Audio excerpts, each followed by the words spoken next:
ሄርሜላ እኔ የምፈልገው የምወድሽን ያህል እንድትወጂኝ ነው። የኔ ቆንጆ ያላንቺ ፈጽሞ መኖር አልቻልኩም። ካየሁሽ ጊዜ ጀምሮ ህይወቴ በሙላ አንቺ ሆነሻል። እባክሽን እሺ በይኝ። ልቤን እንደሰጠሁሽ ልብሽን ስጪኝ። ይደብዳቤ እኮ ምን ማለት አይደለም ነው እንጂ እኛ እኮ ልጃችንን በትምህርቷና በሰላማዊ ሁኔታዋ ላይ ችግር የሚፈጥር ማንኛቸውም ነገር በህግ እንዲገታላት እንፈልጋለን። ብቻ ዋናው ጉዳይ በደብዳቤ የተጀመረ ነገር ልጄ ላይ ነገር ሌላ ጣጣ እንዳያመጣባት ነው።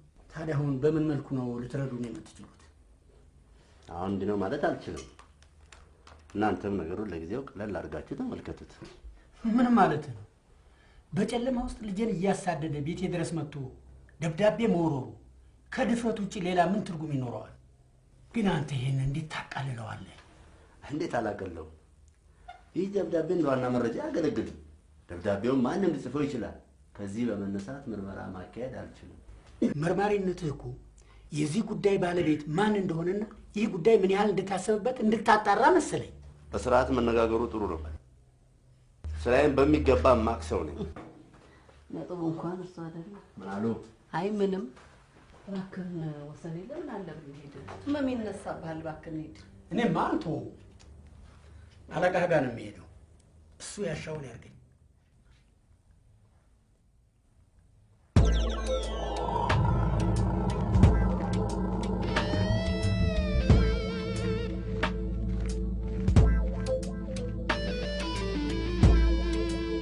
እስኪ አንድ መታወቂያ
ለላይብረሪ ብዬ 4 ኪሎ ድረስ ማመላለስ የሚሰለችኝ ነው ማለት ነው። ነው እስከ ዛሬ ኮምፕሌን አላረግሽም።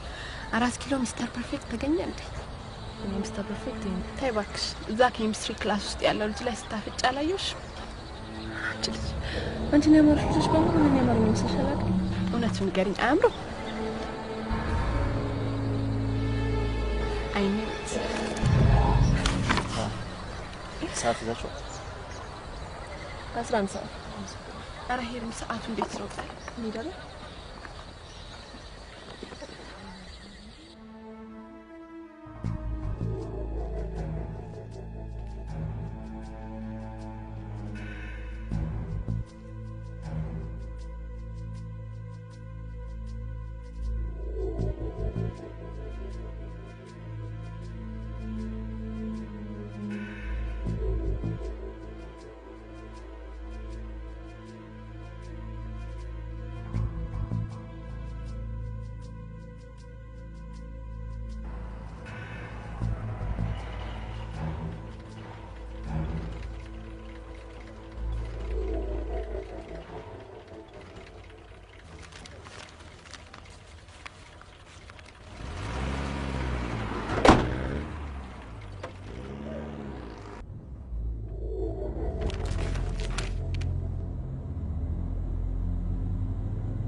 ማይ ቀን ያምርማሪ ምን አለ?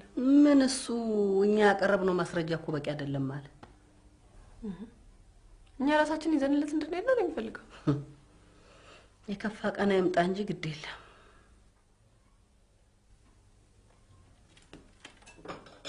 ቲቲ ከካምፓስ ስንት ሰዓት ነው የምትመጣው? 12 ተኩል ትመጣለች።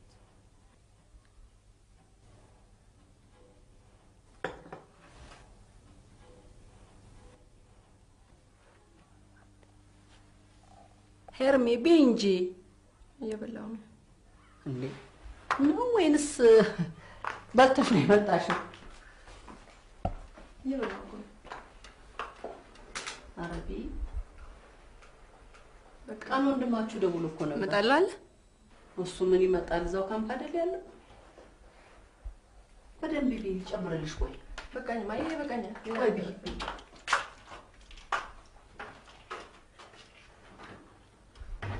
ማወቅ ያለብሽ ነገር ቢኖር አንቺ ባለሽበት ቦታ ሁሉ ነው የምንዳለው። 12 ሰዓት ከ30 ላይ ሲል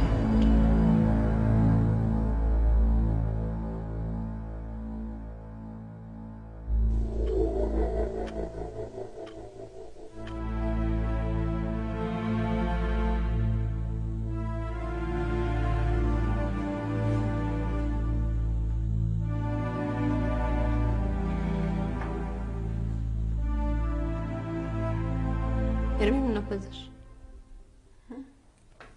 ሰሞኑን ኤግዛም ምናምን ስላለ ለዛ ነው። ምን አለሽ ነገር አለ? አይ የለም። ቴንክ ዩ ቤቲ።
Hello?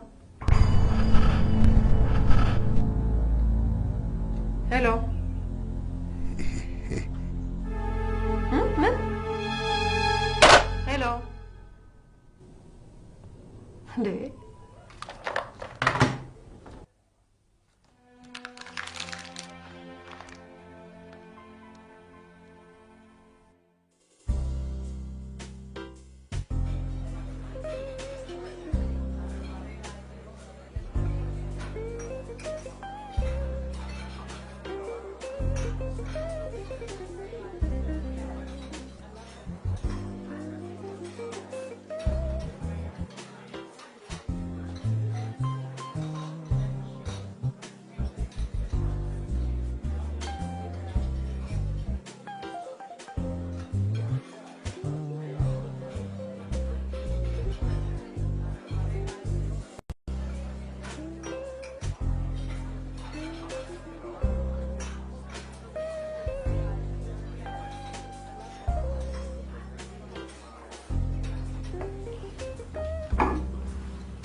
ፈቃደኛ ከሆንሽ አንድ ጊዜ ላናግርሽ እችላለሁ? እሺ ምን ነው? ለአንድ ጉዳይ ነው የፈለኩሽ ሄርሜላ። ስሜ እንዴት አወቀው? ስምሽን በካሳውን በኩል ነው ያወቅኩት። የመጣሁትም ለሱ ጉዳይ ነው። አልገባኝም። አየሽ፣ አንዳንድ ጊዜ በፍቅር ዓለም ውስጥ የተዋጠ ሰው የራሱን ጉዳይ ለመግለጽ ድፍረት ያጣል። እና ስለዚህ እናማ ጓደኛዬ ካሳውን በጣም ይወድሻል። ላንቺ ያለው ፍቅርን ፈሪ ያርጉታል። ስለዚህ አንቺ ጋር የመቅረብ ወናቱ እየተሰቃየ ነው። ስለምንድን ነው የምታወራው? ካሳውን ማን ነው? ረስተሽ ይሆናል። ከአመታት በፊት ሃይስኩል አንድ ላይ ነበራችሁ። እሱማ በጣም ሩቅ ጊዜ ነው፣ አላስታውስም። ሄርሜላ፣ አንቺ እሱን ለማስታወስ ሊያቅትሽ ይችላል። ካሳሁን ማለት ይሄ በደብዳቤና በስልክ የሚያስቸግረኝ ልጅ ነው? አንቺም ተቸገርኩት ያለሽ እሱ ስንት ዓመት ስላንቺ ሲል መጨነቁን እየነገርኩሽ ስለ ህይወቱ ጥበት እየገለጽኩልሽ ይሁላ እኮ አንቺ ማግኘት አለመቻሉ ነው። አይሽ ለዚህ ነው የመጣሁት እድል እንድትሰጪውና ፍቅሩን እንድትጋሪው። አንዳንድ ጊዜ ስሜቶች ጋር ካልቀረብሽ ምን ያክል ጥሩ ወይ መጥፎ እንደሆነ ማወቅ አትችይም። ይኸውልህ ማን ነበር ስምህ? ታምሩ። ይኸውልህ ታምሩ፣ ለጓደኛ ማሰብ በእውነት በጣም ደስ ይላል። ግን አሁን እኔ የምፈልገውን ሰው እያፈቀርኩ ስላለሁና ትምህርቴ ላይ ማተኮር ስላለብኝ ልረዳ አልችልም። ይቅርታ ፕሊዝ። ለጓደኛም ለማሳመን ሞክር። ሄርሜላ እባክሽን አስቢበት። ችግሩን በቀላሉ አትዩ እንዴ። የኔንም ችግር ተረዳልኛ። ለዚህ ደግሞ ምክንያት ነገርኩ። ይሄ በቂ ይመስለኛል። እሺ ሄርሚ፣ ለኔ ሰዓት እየደረሰብኝ ነው። አረ እኔ እንዴት እንቀጥራለሁ? ምን ይላል? ይቅርታ ነው ልረዳ አልችልም።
هاي رمي هاي ታዲያስ እንዴት ነው?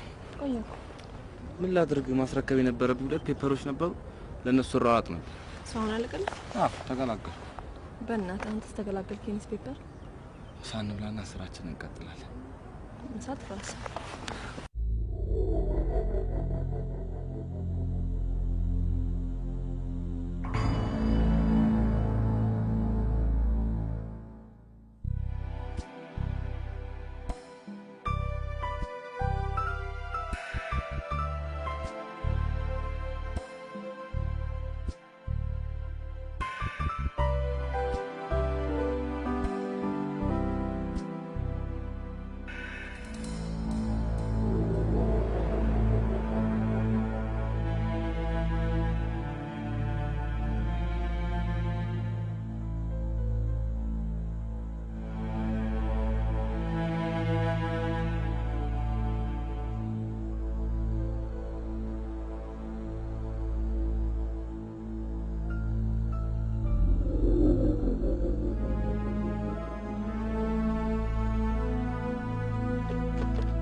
ሄሎ ታረሰኝ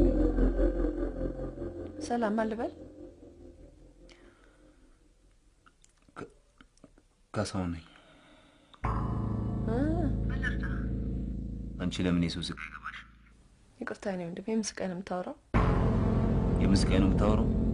ሁሉን ነገር ለጓደኛ ገልጬለታለሁ። ሀሳብህን ደግሞ ልታቆም ይገባል። እሺ ይኸውልሽ የኔ መቤት፣ እኔ እኮ ያላንቺ መኖር አልቻልኩም። በዛ ላይ በአንቺ የተነሳ ብዙ ነገሮችን ያጣሁት፣ ስራ፣ ትምህርት፣ ቤተሰብ፣ ጓደኛ። እንዴ በዚህ ውስጥ እንኳን የለውበት። ለዚህ ወቲም ዋናው ምክንያቱ አንቺ ነሽ። ምን አለ እድል ብትሰጪኝና የልቤን አይተሽ ብትይ። ይቅርታ፣ እሱንማ አልችልም። ለምን? ምክንያቱም ከጓደኛ መስማት ትችላለህ። ግን ዳይሬክትሊ መጠየቅ የምፈልገው ነገር አለ። ምን? አንተ እኔን አፈቀርኩሽ ስትል እኔ አስገድጄ ነው? በራስ ፈቃድ ነው አይደል? ኦፍ ኮርስ። እኔም ደግሞ የፈለኩትን የመምረጥ መብት አለኝ። ይሄማ የኔን ፍቅር መናቅ ነው። ኖ ይሄ አንተ የኔን መብት እየነካ ነው። ምንድነው የምትፈለስፊው? ፍቅሬን ተካፈኝ ነው። ካልሆነ ግን እንዴ ይካሎነ ምን ያንስ ማለት ነው? ባይኔ የሚሆን ነገር አለ እንዴ?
ስምሽ ማን ነው?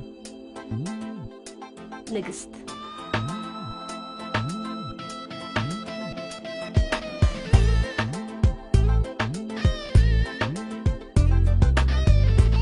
ሂሳብ ስንት?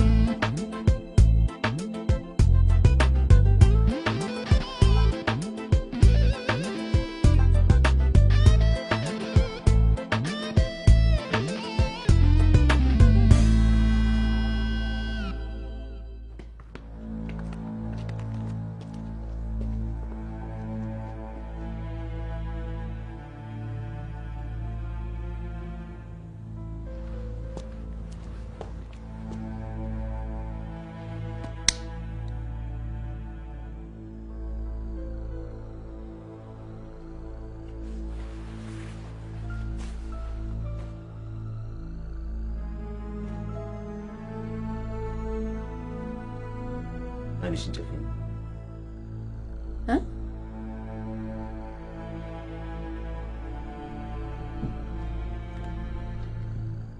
አይንሽን ጨፍኝ።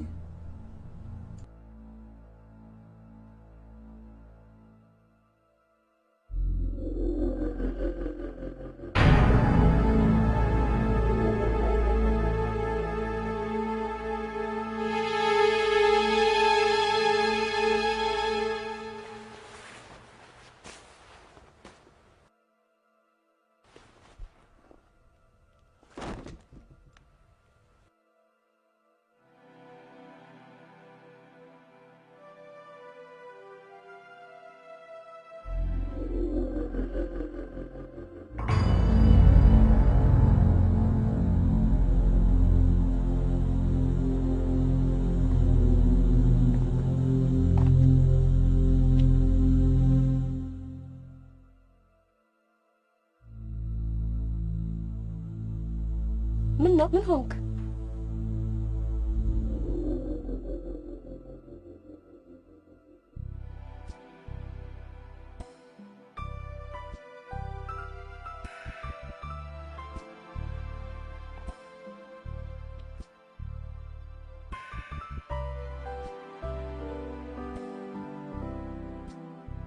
ቆንጆ ናት።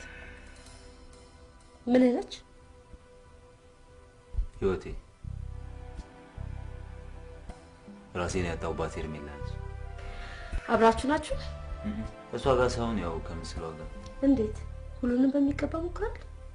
ሁሉንም ሞክሬያለሁ። በስልክ፣ በደብዳቤ፣ በጓደኛ ደጋግሜ ጠይቄያት ነበር። ግን ምን ዋጋ አለው? እሷ የኔ ለመሆን ፈቃደኛ አይደለች።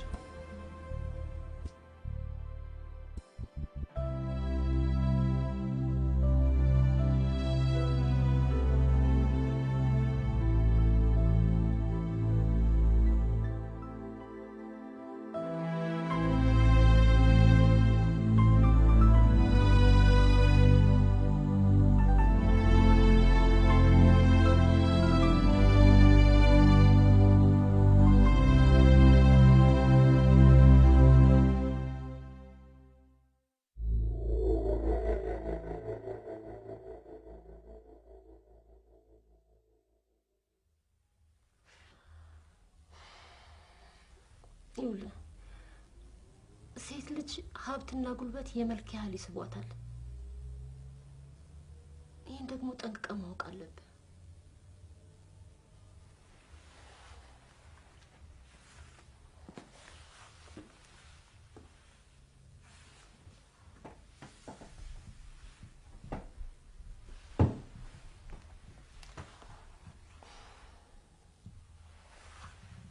አየህ፣ እኛ ሴቶች የተወሳሰብን ፍጥረቶች ነን። ይህንን በሚገባ ማወቅ አለብን። መውደድህ የሚያፈልቀውን ኃይል ሁሉ በእሷ ላይ መብት አድርገው። መብት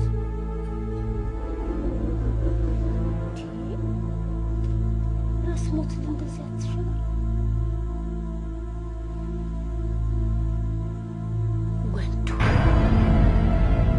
ወንድ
ሞቶ መኖር ምን ያህል እንደሚከብድ ታውቃለህ?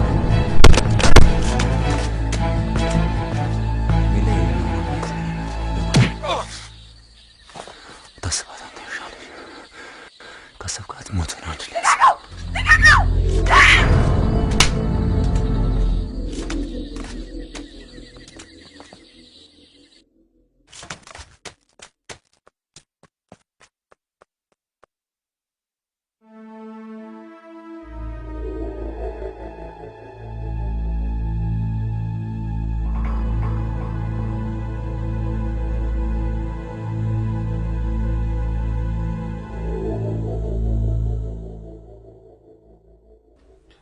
ካሳሁን እንዳያስቸግረኝ ብዬ ጓደኛ አለኝ ብዬው ነበር እና ጓደኛ ያልኩት እሱ ስለመሰለው መተው እንደዚህ ያደረገው።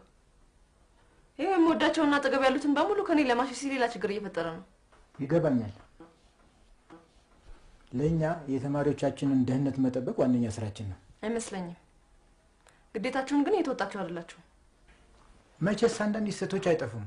ስለ ልጁ በሰጠሽን መረጃ መሰረት ግቢው ስለመግባት እንዳይሞክር በተቻለን አቅም እንከታተለዋለን።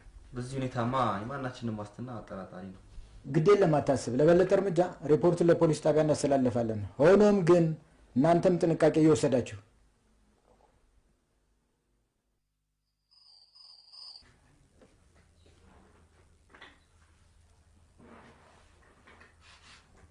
ፊትሽን ደግሞ ምን ነው? ትምህርት ቤት ቮሊቦል ጨዋታ ኳስ መጣል። ምን አይነት ጨዋታ? ድብድብ ነው እንዴ? ይሄ ውሻ ደግሞ ምን አገኘ? ቤቲ እስቲ ወጣ ብለሽ ይሄን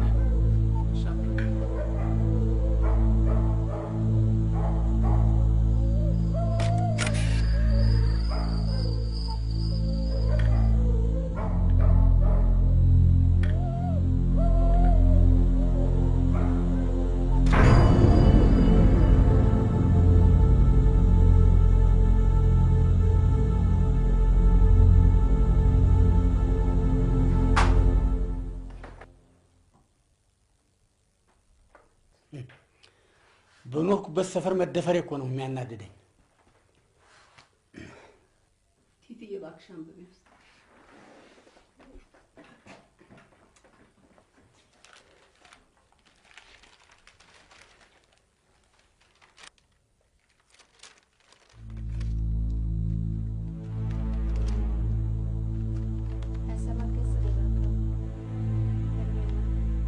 በጸባይ በልመና በአማላጭ ችግሬን ትረጅኛለች ብዬ ሞክሩ። ካሁን ወዲያ ግን ያንቺን እሽታ ካላገኘው በአንቺ ላይ ብቻ ሳይሆን በቤተሰቦችሽም ላይ ለሚደርሰው ነገር ተጠያቂ እኔ ሳልሆን አንቺም እንደምትሆኚ ወቂ። በቃ ተይው ቲቲዬ በቃ። ቆይ ግን አባዬ ሌላ ሰው እንደሚያደርገው ለምን አናስተበድም? ሌላ ሰው ህግን ስለጣሰ እኛ ህግን መጣስ የለብንም። እኔ ደግሞ በህግና በእግዚአብሔር እተማመናለሁ። ማንም ሰው ከህግ በላይ አይሆንም። ማንም ሰው ከእግዚአብሔር ፍርድ አያመልጥም። ወይ ለቴዲ ከምንደብቀው ነገር የሆነ መፍትሄ ያገኝ ይሆናል። ወንድምሽም እኮ ቢሆን ከህግ በላይ ሊሆን አይችልም። በዚህ ላይ ደግሞ ትምህርቱን በጥሩ ሁኔታ እየተከታተለ ነው እና ልንረብሸው አይገባም እኮ። አይዞሽ አታስቢ፣ እኛው መፍትሄ እናስገኝለታለን።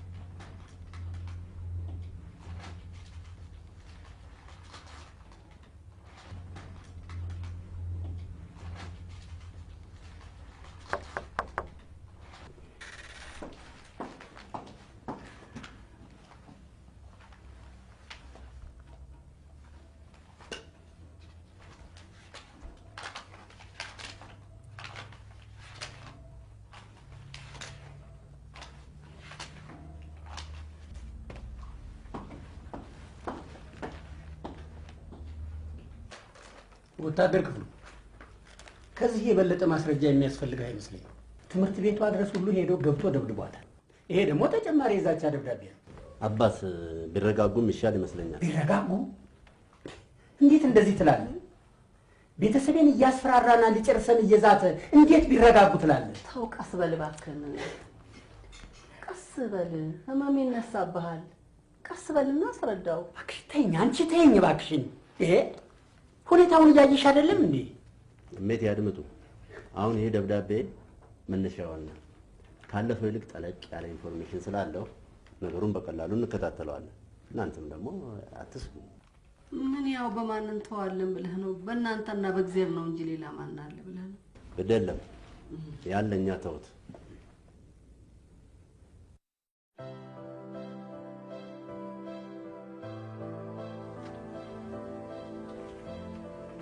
ወሰን የለ። ምን ነው ብቻህን እንዴ? በመጨነቅ እኮ ምንም የሚሆን ነገር የለም። ብርሃንዬ ግራ ገባኝ። ይህን ነገር ሳይብስ ማስቆም አለብኝ። ሌላው ነገር ደግሞ የፖሊሱ ችላ ማለት ነው። ነገር አይደለም እንግዲህ ከሁሉም በላይ እግዚአብሔር አለ፣ እሱ ያውቃል። ስለ ሁሉ በእጁ ለእሱ ምን ይሳነዋል?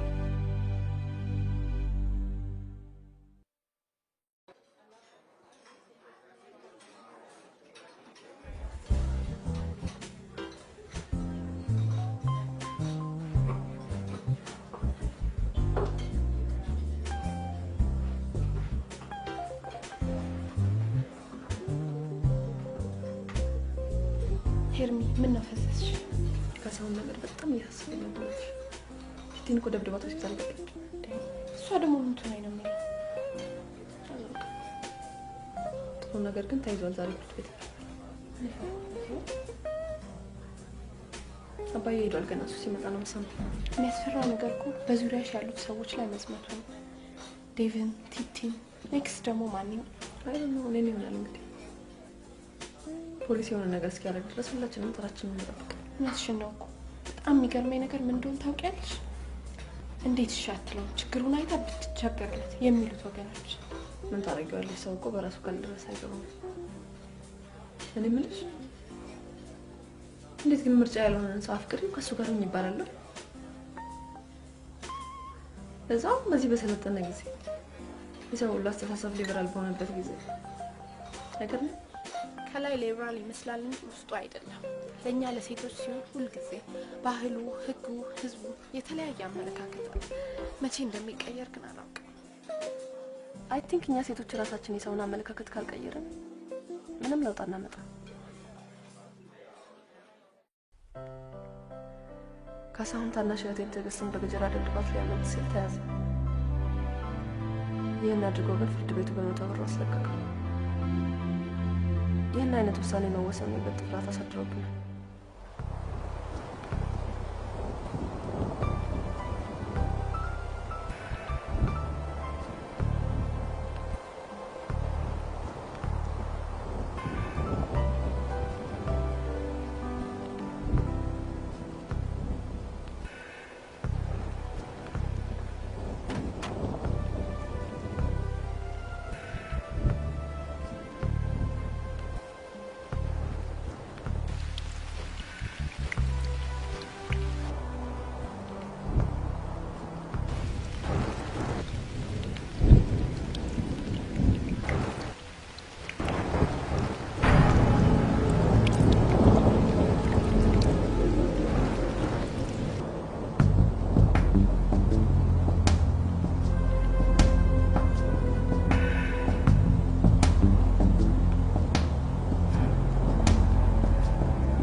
እባክሽን አታልቅሽ፣ ራስሽን ያምሻል። እማዬ የኔ ጥፋት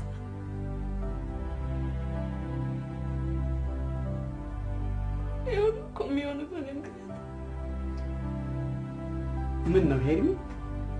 እያወቅሽ ራስሽና እናትሽን ስለምን ታስጨንቂያለሽ? ይሄ እኮ የአንድ የማይረባ ሰው ስራ ነው። በቃ አስጨነቅኳቸው አይደል? አሰቃየኋቸው እኮ። በእኔ ምክንያት እኮ ነው እንደዚህ የምታደርጉት።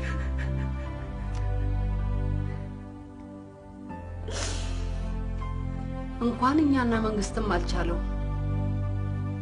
እባክሽን አታልቅሽ ሄርሚ፣ ራስሽን እኮ ያምሻል። ግድ የለም እግዚአብሔር ፍርዱን ያሳየናል።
በተከሳሽ የቀረበውን የዋስትና መብት ጥያቄ ከሳሽ አቃቤ ሕግ በመቃወሙ ምክንያቱንም በማስረጃ እንዲያቀርብ በተሰጠው ቀጠሮ አቃቤ ሕጉ አቅርቧል። ፍርድ ቤቱም ጉዳዩን መርምሮ ወስኗል። ተከሳሽ በተበዳይ ቤተሰብ ላይ በተደጋጋሚ በመግደል ሙከራ፣ በድብደባና በዛቻ ወንጀል በመፈጸም መከሰሱን አረጋግጠናል። ስለዚህ ተከሳሽ የዋስ መብት ቢፈቀድለት ስህተቱን ስለሚደግም ተከሳሽ በማረሚያ ቤት ሆኖ ክርክሩን እንዲቀጥል ወስነን ኦራንት ወጥተናል።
3 እርምጃ ወደ ኋላ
ደህና መጣ አንተ ዘው።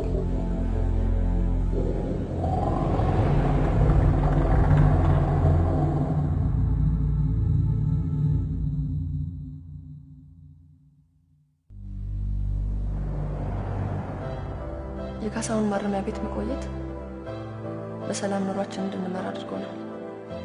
ሰላም ሳይኖር ማንኛውንም ነገር ማድረግ ይከብዳል።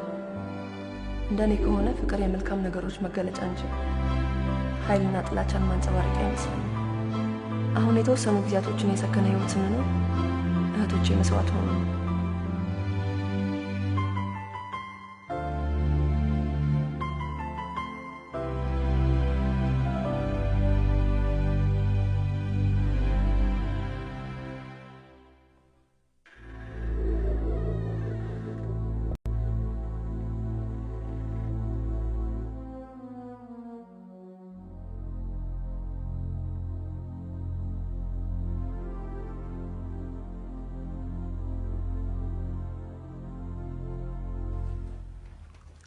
ካሳሁን ዛሬ እዚህ ያስጠራው አንዳንድ ነገሮችን ለመነጋገር እንዲያመቸኝ ፈልጌ ነው።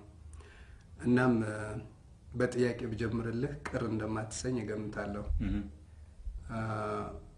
ጥላቻ ፍቅርን ይወልዳል ብለህ ታስባለህ? እንዴት?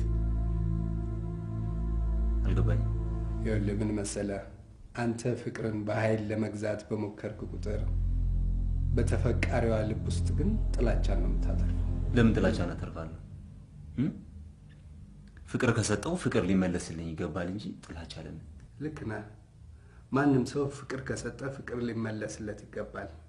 ግን በፍላጎት ላይ ያልተመሰረተ ፍቅር አደገኛ ሊሆን ይችላል። ለኔ ደግሞ አደገኛ የሚሆነው እሷን አቶ መኖር ነው። በቃ ካሳሁን፣ በመጀመሪያ እኮ የእሷ መብትና ፍላጎት መጠበቅ መቻል አለበት። አንተ የማፍቀር መብት እንዳለው ሁሉ እሷ ደግሞ ያለ ማፍቀር መብት አላት። አይመስልህም? የኔን ፍቅር እየረገጠች የእሷ መብት ፍላጎት የሚባለው ሳይንስ እኔን አይገባኝም። ታዲያ ኃይል እኮ መፍትሄ ሊሆን አይችልም። ይሆናል። ይኸውልህ ዶክተር፣ አንዳንዴ በሰላም ማግኘት ያልቻልከውን ፍቅር በኃይል መግዛት እንደምትችል አታውቅ? አትሳሳት ካሳሁን። ይሄማ የማህበረሰቡን ህግ መጻረር ብቻ ሳይሆን ህግ መጣስም ጭምር። አይ ዶንት ኬር። ህዝቡ እንደሚመቸው አድርጎ የቀረጸው ህግ በፍቅር ላይ አይሰራም። ደግሞ ልንገርህ፣ ፍቅር ህግ የለውም፣ በአንቀጽ አይዳኝም። ፍቅር የሚዳኘው በፍቅር ብቻ ነው። ጥሩ። ፍቅርን የሚዳኘው ራሱ ፍቅር ብቻ ነው። እሺ፣ እንደዚህ ከሆነ አንድ በጋራ የሚያስማማን ነጥብ ላይ መድረስ እንችላለን ማለት ነው። በምን?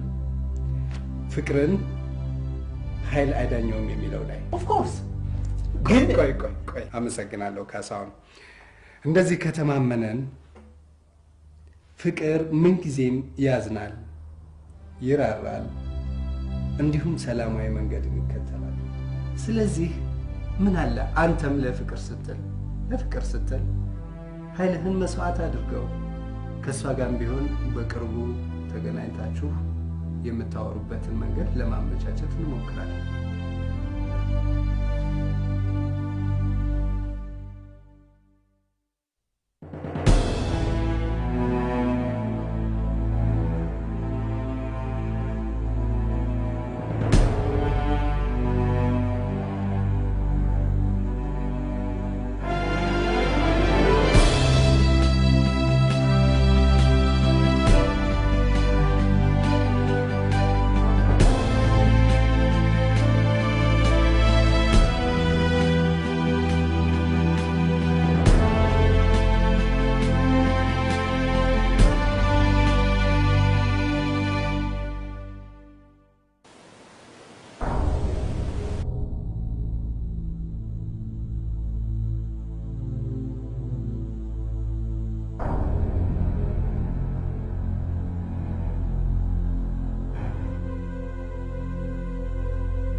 እጄን አውጣ።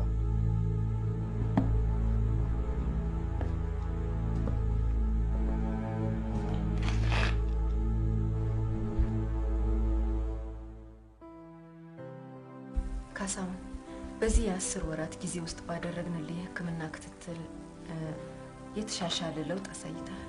አመሰግናለሁ። ካሳሁን ከእንግዲህ ወዲያ እዚህ ቦታ ተጨማሪ ጊዜ መቆየት የምትፈልግ አይመስለንም። አይ በጭራሽ። ስለዚህ ከዚህ ግቢ ከወጣ በኋላም ብዙ ቁም ነገሮችን ማስታወስ ይገባሃል። የህግ ተገዢ መሆንክንም አትዘንጋ። አሁን ሁሉንም ጉዳይ ተረድቻለሁ። ስለዚህ አዲስ ህይወት መጀመር እንዳለብኝ ይሰማኛል። እንግዲህ ካሳሁን የኛ ተቋም ትክክለኛና ጤናማ ዜጋ ነው ብሎ ስላመነና በመንግስትም በተሰጠን ሙሉ ስልጣን መሰረት በነፃ እንድትለቀቅ ወስነናል። ለዚሁ የመሻሻል ፕሮሰስ ይጠቅመሃል ብለን ስላመንን ባለፈው ዲስከሽን ላይ ዶክተር ሰናይ እንደነገረ ሄርሜላ ልታነጋግር መጣለች።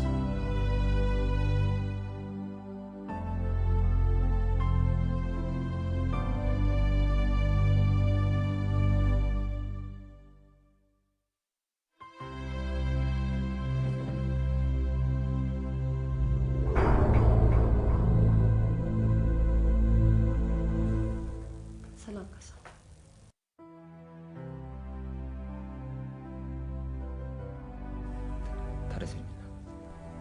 ካሳሁን ሄርሜላ እዚህ ድረስ የመጣችው ስለ አንተ ጤንነት ስለምትጨነቅ ስለምታስብልህ ነው። ልትረዳህ ነው። አድምጣት። ዶክተሩ ጥሩ አይነት ሁኔታ ላይ እንዳለህ ነግሮኛል። ካሳሁን የመጣሁት በእኔና በአንተ መካከል ሰላም እንዲሰፍን ስለምፈልግ። ይቅርታ ሄርሜላ፣ ጥፋተኛ ነኝ። እባክሽን ይቅር በይኝ። እንዴ በቃ ተነስ፣ ያስፈልግም። ምን ያህል እንደበደልኩሽ የተሰማኝ አሁን ነው እና እባክሽን ከልብሽ ይቅር በይኝ። እሺ ይቅር ብያለሁ። በቃ ተነስ፣ ተነስ፣ አያስፈልግም። በቃ ይቅር ብለሽኛል? አዎ።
ካሳሁን ሄርሜላን ስላናገርክ የተረጋጋ ትመስላለህ። ሰላም መገኘቱ ለሁላችንም ጠቃሚ ነው። ትቀልዳለህ? እኔ እኮ ያለ እሷ መኖር አልችልም።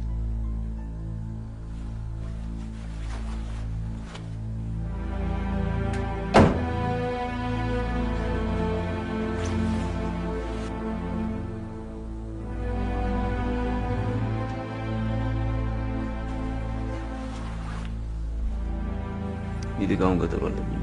ትቆያለህ ወይስ ትወጣለህ? እኔም የምሄድበት ቦታ አለ።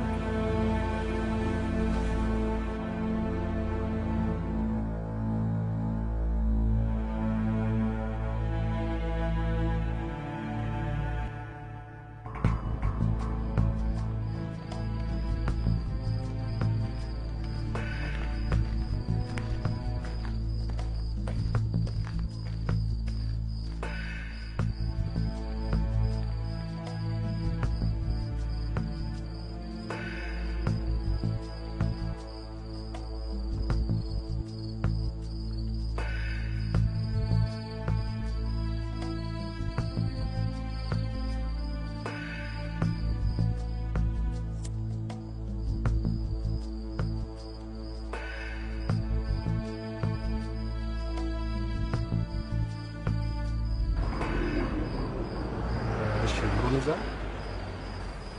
አውጃ አሁን ተሰይን ይችላል ተከታተለኝ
አሁንም ማሳይሽ ቃል ምንድን ነው ታሳይ? ያው አንድ ሽጉጥ የገዛው ለሷ ነው። ወንዱን ብለሽኝ የለ እንዴ? ታዲያ ወንዱን ያልኩ ግደላት ለማለት ፈልጌ ነው እንዴ? ጠንካራውን ለማለት ነው እንጂ ጥንካሬንማ በዚህ ያሳያታል። በተለይ ደግሞ ቤተሰቦቿ ጥንካሬ እንዲያሉኝ ይፈልጋሉ። ለምሳሌ እኔና እሷ እንዳንፋቀር ዋና ምክንያት የሆኑት እነሱ ናቸው። ዋ በኋላ የማትወጣው መዘዝ ገብተህ ከምትጻጻት ለሱ ምንም ችግር የለም። ይህንን እርምጃ ለመውሰድ ስቆርጥ በራሴ ላይ ሞት ፈርጄ ሞት ምናምን ጣጣ ውስጥ ከምትገባ ግን በሌላ መንገድ ብታስፈራራት ይሻል መሰለኝ። አልችልም። እንደውም ሁለታችንም ምድር ላይ ያጣነው ፍቅር ሰማይ ቤት ሄደን ሞክረዋለን። አዎ በእናትህ ከተማውን ለሞላ ስትባል አግኝ ተናሽና ሊማካበድ የለብህ። ከማናት ይነት ሊካበድላት ማናት ራስ እሷ ነው ስለ እሷ ላይ የምናወራው። ዝም በይ ዝም በይ ማለት ዝም በይ ካሳሁን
ሄርሜላ ላንቺ ፍቅር የማልሆነው ነገር የለም።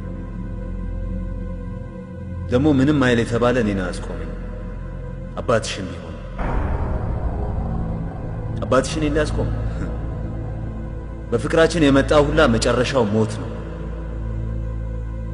በእህቶችሽ ብቻ አላቆም እናትሽንም አባትሽንም ቢሆን አልምርም። ደግሞ ለዛ ለአባትሽ ነገር እሱም ተዘጋጅቼለታል።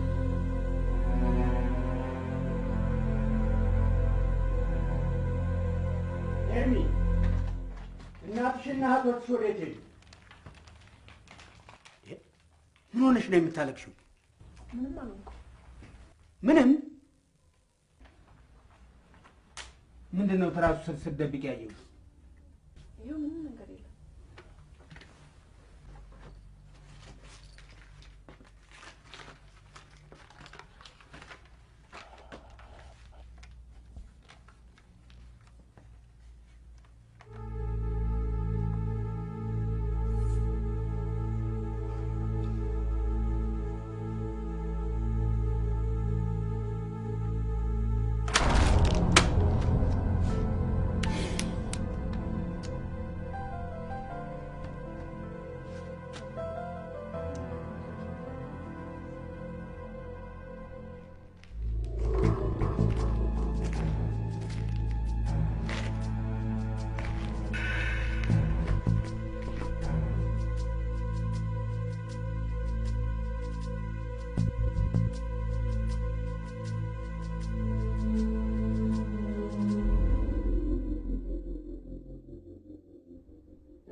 መግባት አይቻልም። አንድ ነገር እንዳትናገሪ።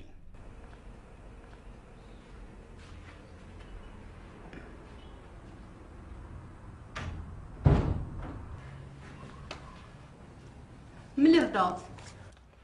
እናንተ ተሻሽሏል ብላችሁ የለቀቃችሁት ወንጀለኛ ተመልሶ ቤተሰቤን እየረበሸ ነው።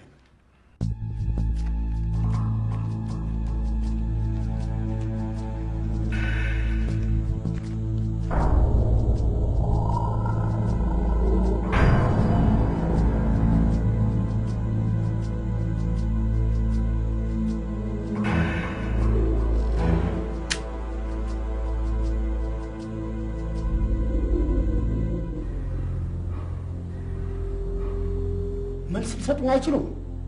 አዝናለሁ። እኔ እዚህ ምንም ልረዳዎት አልችልም። ይግባኝ ለማለትም ከፈለጉ ፍርድ ቤት ነው። ሁለት መንግስት ያለ ይመስል አንዴዛ እንደዚህ እያላችሁ በመሀሉ ቤተሰቤን አስጨረሳችሁት እኮ።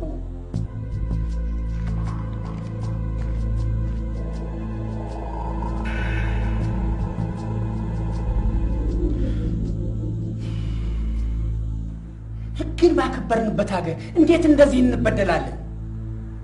ነው ወይንስ እኛ መብታችን ለማስከበር እኛም ህገ ወጥ መሆን አለብን ማለት ነው? እዛ መድረስ የሚያስፈልግ አይመስለኝም።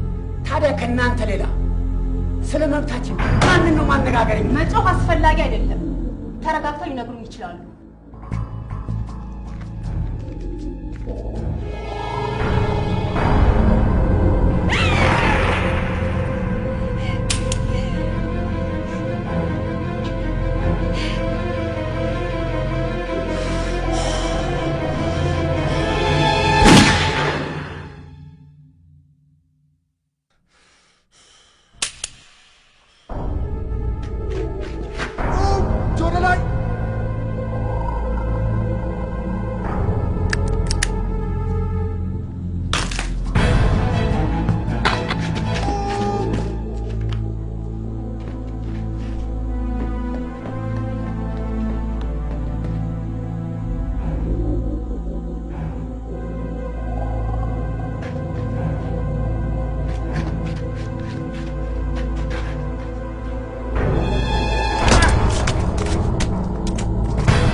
መከራችን በዛ እህቶቼ ስቃያችን በዛ እናት ዓለም መከራችን በዛ አባት አይሸጥም አባት እንዳንገዛ አባት አይሸጥም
ካሳሁን በሄርሜላ ቤተሰብ ላይ በተደጋጋሚ ድብደባና የመግደል ሙከራ ወንጀል በመፈጸም ማሰቃየት ይታወሳል። ድርጊቱ ያስቆጣቸው የህብረተሰቡ ክፍሎች ዛሬ ቀን በተቃውሞ ሰልፍ ድርጊቱን በማውገዝ ወንጀለኛው ወደ ፍርድ እንዲቀርብ ጠይቀዋል። ዝርዝሩን ሰላማዊት ተሰፋ ታቀርበዋለች።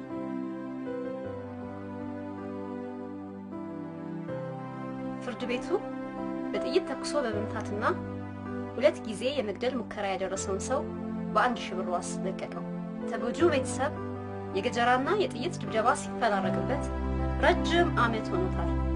በዚህ ስቃይ አባታቸውን በሞት ያጡት የቤተሰብ አባላት በሙሉ መቼ ይሆን አስተማማኝ የሆነ የፍትህ ውሳኔ የሚያገኙት? ጉዝ ነው እኮ በዚች ሀገር ህግ ያለ አይመስልም።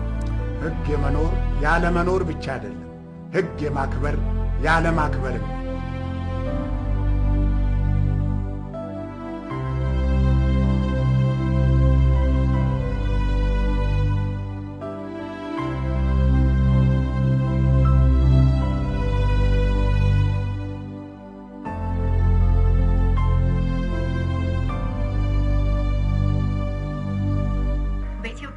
የህግ ባለሙያ ማህበር በተደረገ ልዩ ትብብርና በቤተሰብ መምሪያ በተዘጋጀው ሰላማዊ ሰልፍ ላይ የሴቶች መብት ይከበር በማለት የሄርሜላ ቤተሰቦችና በመቶ የሚቆጠሩ ደጋፊዎች በመውጣት ድምጻቸውን አሰምተዋል።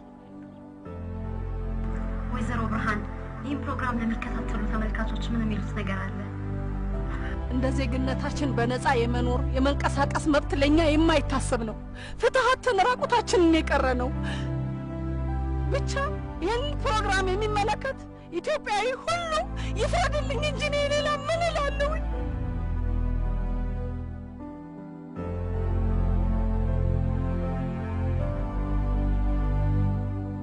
ሄርሜላ የደረሰባችሁን ጥቃት ለማስቆምና ፍትህ ለማግኘት መፍትሄው ምንድን ነው ያለሽ? መንግስት እሱን አስሮ ለእኛ ደህንነት ሊሰጠን ካልቻለ ጉዳዩ ሌላ መፍትሄ አለ። ያም እኛ እንዲሰሩና እሱን ይልቀቁት። ቢያንስ ህይወታችን ትተርፋለች። እንዴት ቲቪ የሰረቀ ተራ ወንጀለኛ በ1000 ብር ሲለቀቅ የሰው ነፍስ በተደጋጋሚ ለማጥፋት የሞከረ ወንጀለኛ እንዴት በ500 ብር ይለቀቃል? እንዴት ይለቀቃል?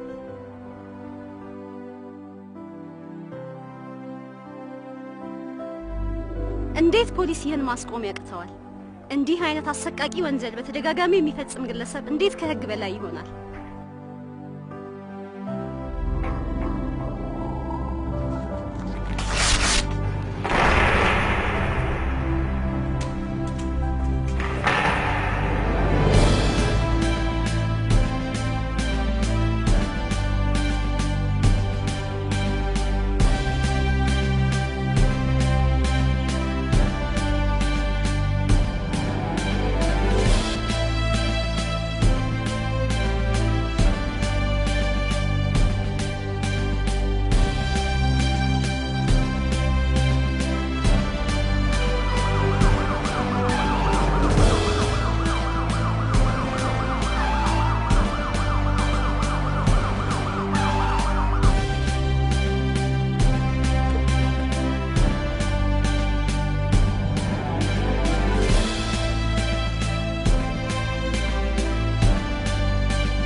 ፍርድ ቤቱ በአቃቤ ሕግ የተመሰረቱትን ክሶች ተመልክቷል።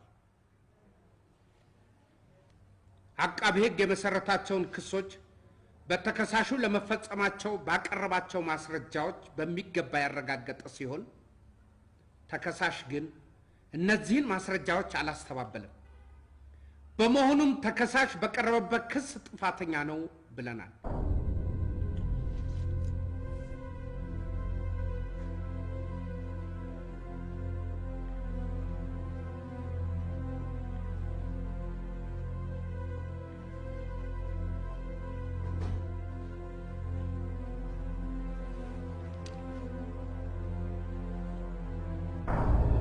አቃቤ ሕግ የቅጣት አስተያየት አሉት?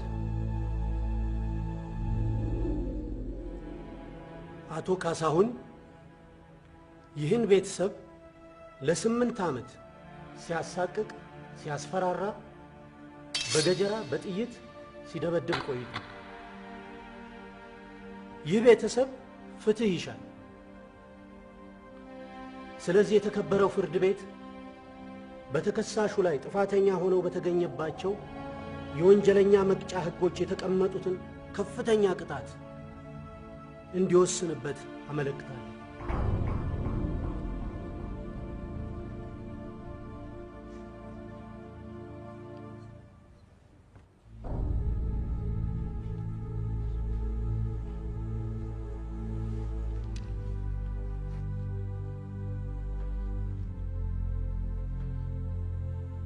ፍርድ ቤቱ ከግራ ቀኝ የቀረቡትን የቅጣት ሐሳቦች መርምሯል።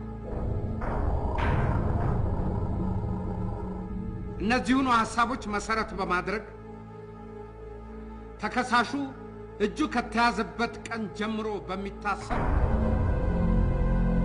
በ18 ዓመት ጽኑ እስራት እንዲቀጣ ወስኗል።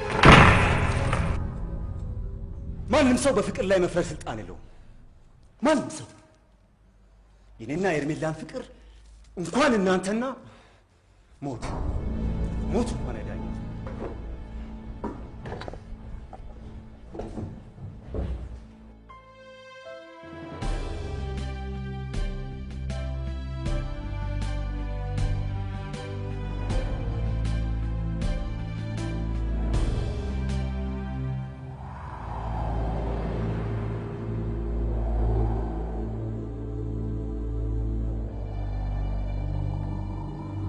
በእርግጥ በፍቅር ላይ ማንም የመፍረድ መብት የለውም። ጥላቻን አሳይቶ ፍቅርን ማግኘትስ? የሰዎችን መብት ጥሶ ፍላጎትን ማሳካትስ? ንጹህ ደምን በማፍሰስ ፍቅርን እንዴት ማግኘት ይቻላል?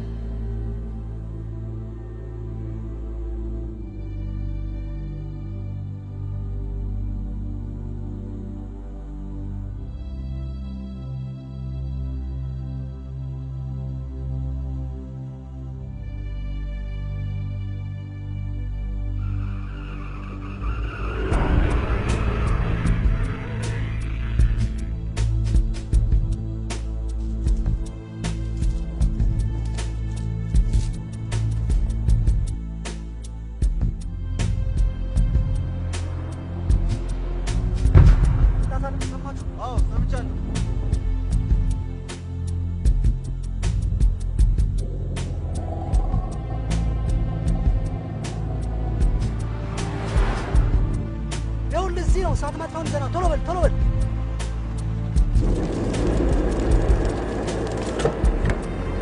እስረኛውን እያየ ምንም ችግር የለም እጠብቀዋለሁ። እንዳትፍጠን።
ንጹህ ሰውን ለሞት ዳርጎ ራስ ላይ ሞትን መፍረድ ለምን አስፈለገ?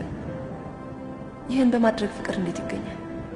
በስለት በጥይት በመምታት ሰውን አደጋ ላይ ጥሎ ነፃነትን በመንሳት የመኖር መብትን አሳጥቶ የተከበረ ፍቅር ይገኝ ይሆን?